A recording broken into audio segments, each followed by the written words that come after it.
HardRockChick, see you in the pit. HardRockChick, HardRockChick, see you in the pit. HardRockChick.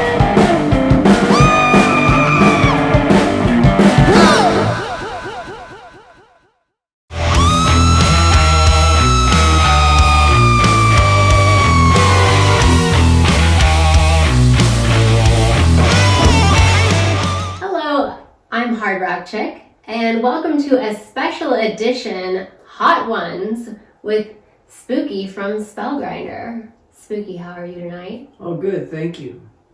Let's get started. This is our modified version of Hot Ones, so we're just doing a dab and a bite.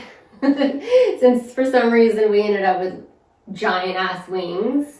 Yeah, and there's no way we're eating 10 wings. Because we don't eat like that. Yeah. Also, Hot Ones has never had a side of potato before because... Welcome to our dinner date night. That is number 1. All right, this is going from 1 to 10. All right. So, $4.93 on the Scoville. This is called garlic herb. All right, it doesn't have like a little hole, so yeah, you gotta. So how do you do with spicy food? What's your spice tolerance, Spooky? I don't know. Oh, come on. Tell the world your spice tolerance. Well, I have a spice dependency. Yes, you do. You have an expensive spice dependency. Yep, I like to do the heroin of hot sauce, which is Tabasco family blend. All right, first bite.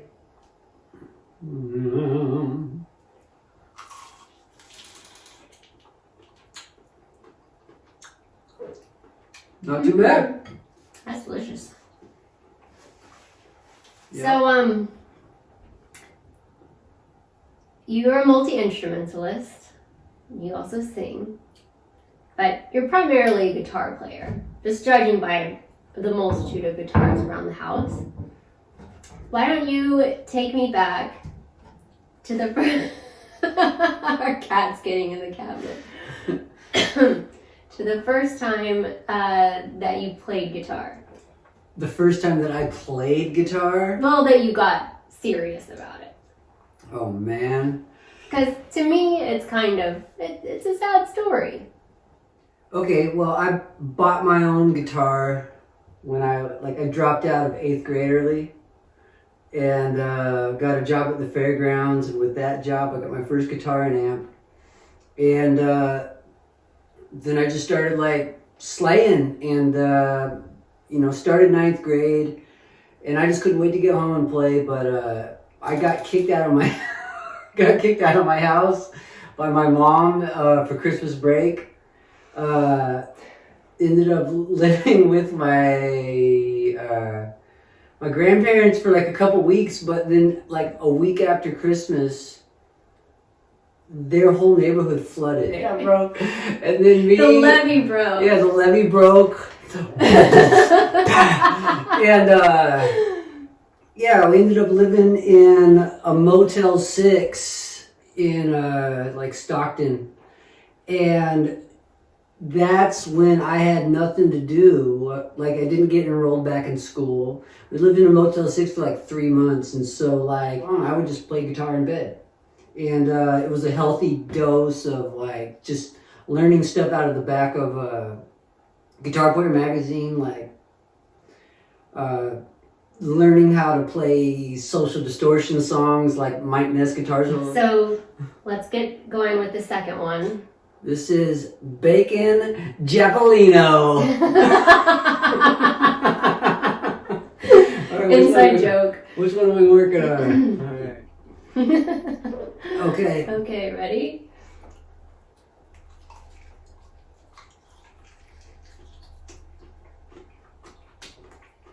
Okay. So you mentioned Social Distortion. I know that you grew up kind of a punk kid. So what was it about punk music that really spoke to you at that time in your life? Oh, the first thing the most immediate thing.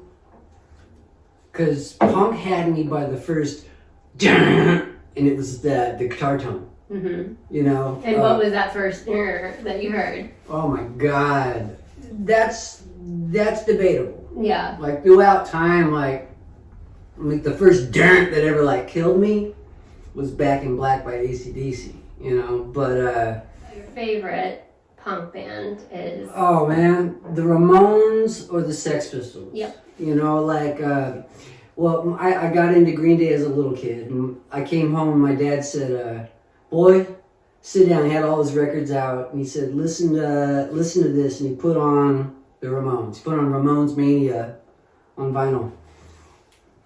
And boom, like, I had a new band. Yeah. That's so cool.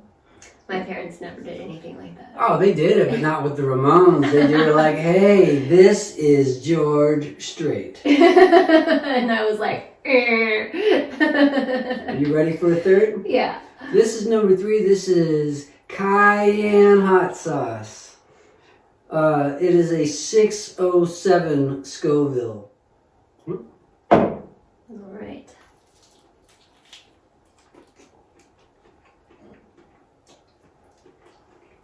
All right, this one's starting to hit. Yeah. So tell me about your first guitar. My first guitar was a Squire Strat that I got in Portland. I was with my stepdad Rick, and he came and picked me up for the weekend. So we went to Portland and hung out. I remember watching The Crow. Important movie and soundtrack. Yeah.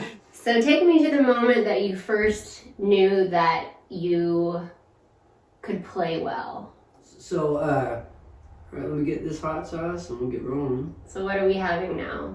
Shit, a lot. You overdid it. All right, this is called the Crazy Swine. I like the shape of the bottle. It feels like alcohol. This is 607 Schofield. The last one was 607 too, so it's be in the same ballpark. All right. Cool.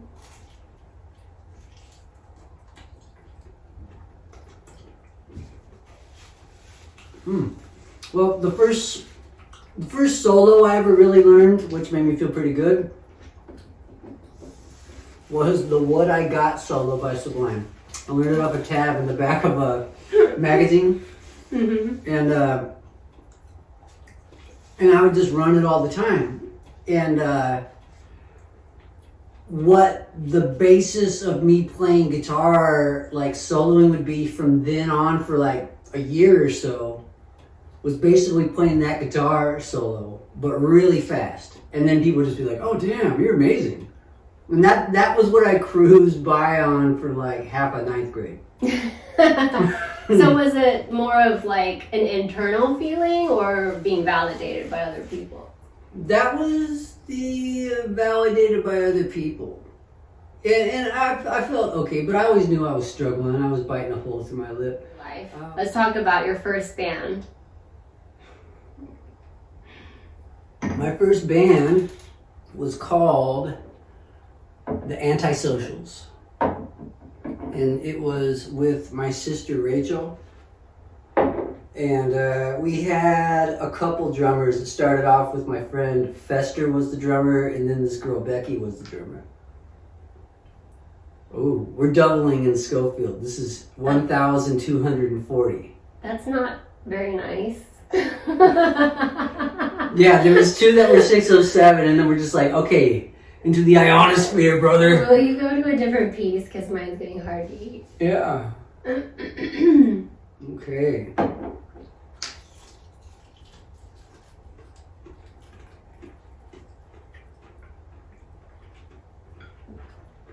That's not too bad. No. Pretty good, actually. Yeah, it's really good. This is my dinner. I'm a little hungry. Yeah, I'm starving. Where are you going for seconds? It's the hot ones first. Maybe.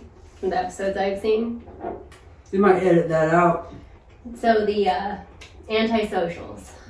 The Antisocials, and we started off kind of playing kind of like U.S. Bombs, Social Distortion kind of sound, but I had this epiphany one night that I just wanted to be in a Ramones style band. So one night I scrapped all the songs. I scrapped about 10 songs, and I wrote 10 new songs in one night. And those were our songs for like the next year or two. And that band kept on evolving too, but yeah, the Antisocials, we kicked a lot of butt. We did. So you start playing out in bars and stuff. Like how does that leap happen? And on top of that, what do you think is the benefit of that path versus like this kind of path that is more common these days where you graduate high school and you go to like Musicians Institute or something like that? Yeah. Everyone's got their own path. Sure. I firmly believe in paying your dues, learning your craft, putting in the hours, putting in the miles, and that will show. And I believe in authenticity, and so like beyond like playing, I was living the life. I was walking the walk. I was living an awesomely unhealthy lifestyle, but like I was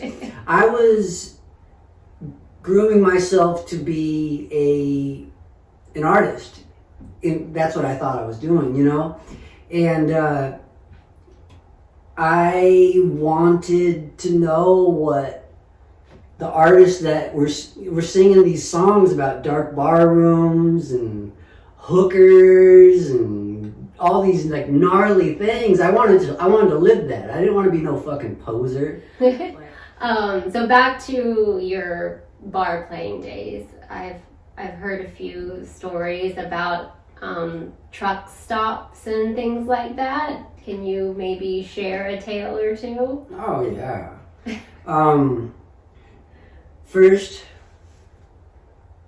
mango habanero. All right. It's a good mix. I don't know why they work, but they do. 1,240. All right.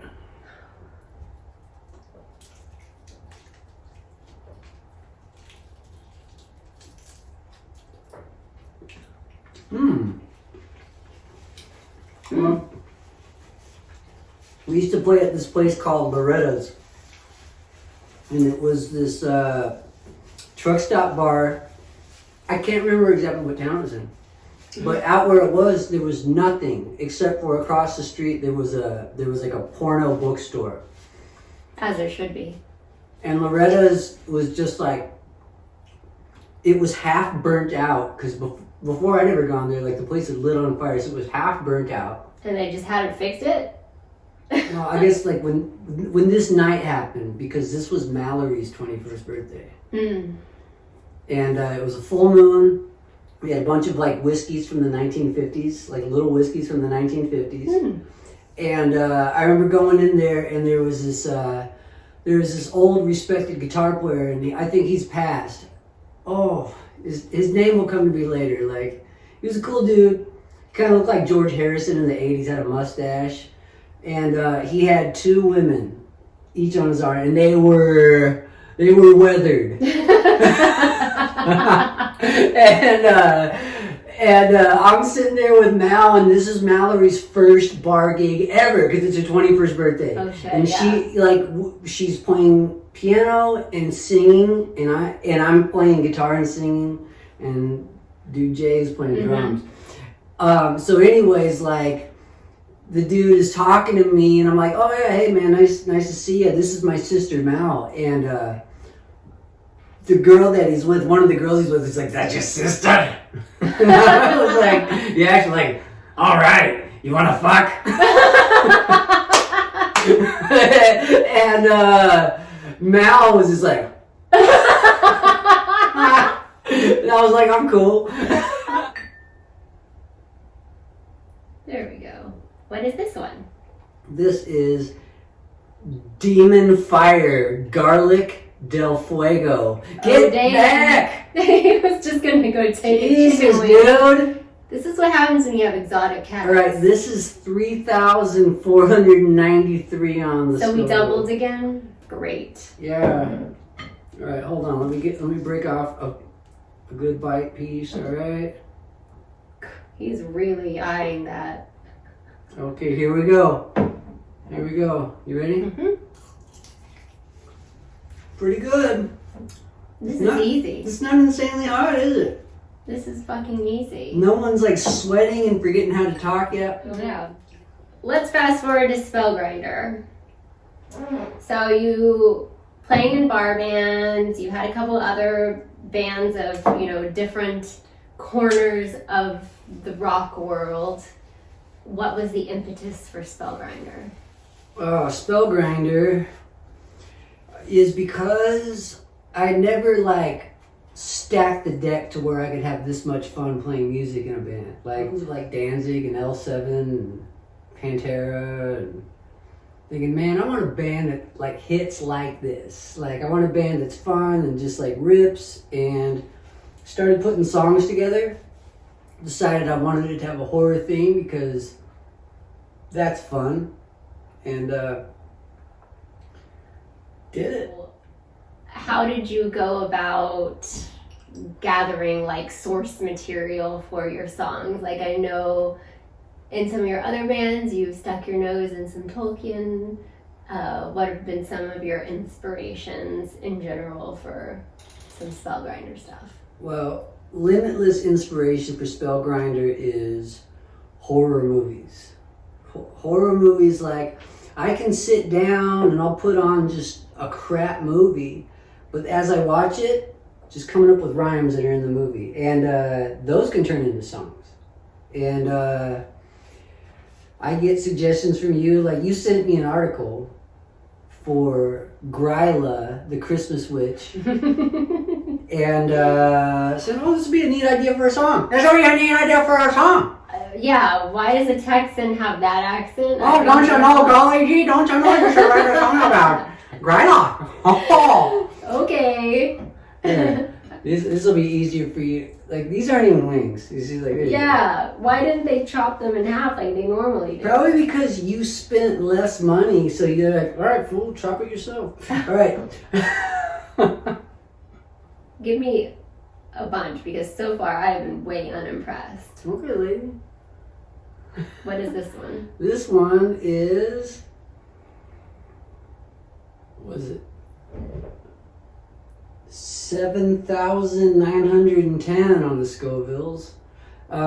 This is Loco Larry's Fiery Cayenne. Okay. It's pretty hot. Mm-hmm. I've had hotter though. I've had hotter. Yeah, me too. So, what are some of your favorite horror movies? Ooh. Well, favorite, more recent ones? Danny. Just today I watched Malignant. I love Malignant. I love Gabriel. I remember watching that movie for the first time and being like, what the fuck is happening? Yep. No, I loved it from the beginning. It was fucking magical. I love that movie. I watched The Nun today. I love The Nun. You went hard Blumhouse. Yeah. I love The Abominable Dr. Phibes. Get on your lips, okay? What is this one? This one is called I see the word holy on it. Holy Brain Killer. Holy brain killer? Yeah. Really? Yeah, there's 10 of these. This is number 9. So this one is 8,740 on the Scoville scale. As someone with a master's in advertising, I take issue with this thing. Jesus Christ! Get out of here, stupid cats. Alright. Back to Holy Brain Killer. Holy Brain Killer. Wait. I had to kill my brain. Whoa! Oh! Uh-oh. Okay. It's dead now. I don't understand. This is way easier than I expected. Yep, maybe because either this hot sauce. Well, this is hot. This is hot. Yeah, I mean, this is Scoville. So tell me about the journey so far with the album that's about to be completed. Well, I've been releasing a single at a time since the beginning of 2021. And I've been releasing the singles like every couple months. And right now I'm about to put out the last 2 tracks that wrap up that album.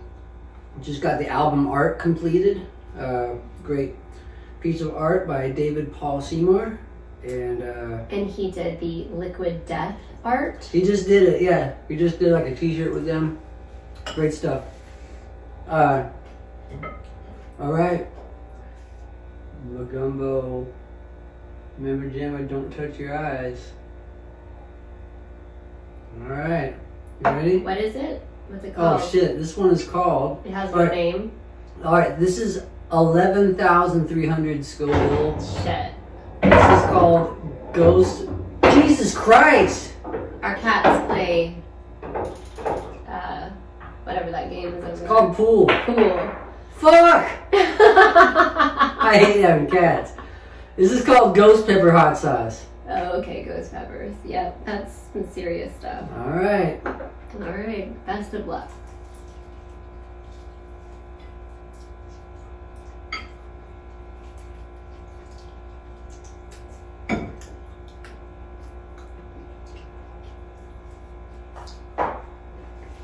Easy.